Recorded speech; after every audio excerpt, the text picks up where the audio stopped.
जज, तुमने अफसर की जेब में माचिस की जलती हुई तीली क्यों रखी? पप्पू, इसने ही कहा था, जमानत करवानी है तो पहले जेब गरम करो।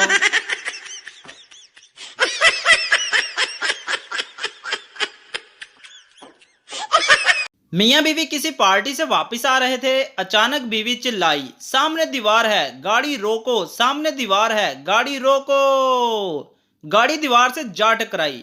अगले दिन दोनों अस्पताल में पड़े थे।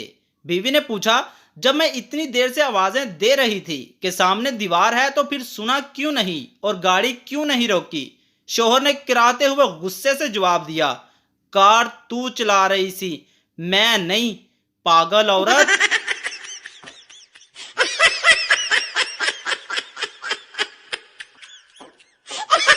टीचर, ताजमहल कहाँ है? स्टूडेंट यकजबां होकर, आगरा में। टीचर, गलत, ताजमहल हैदराबाद में है। स्टूडेंट हैरानो परेशान घर लौटे, वालदैन को सारा किस्सा सुनाया। अगले दिन सब वालदैन स्कूल पहुंच गए। प्रिंसिपल को बुलाकर टीचर बच्चों को गलत सबक पढ़ाती है।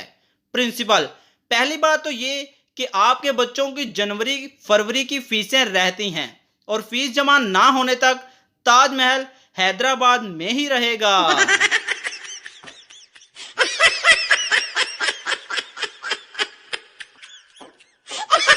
एक लड़की अपनी माँ से पूछती है, माँ, ये प्यार क्या है? ये इश्क क्या है? ये मोहब्बत क्या है? माँ, कुछ नहीं बेटा, बस फ्री में सेक्स करने के बहाने हैं।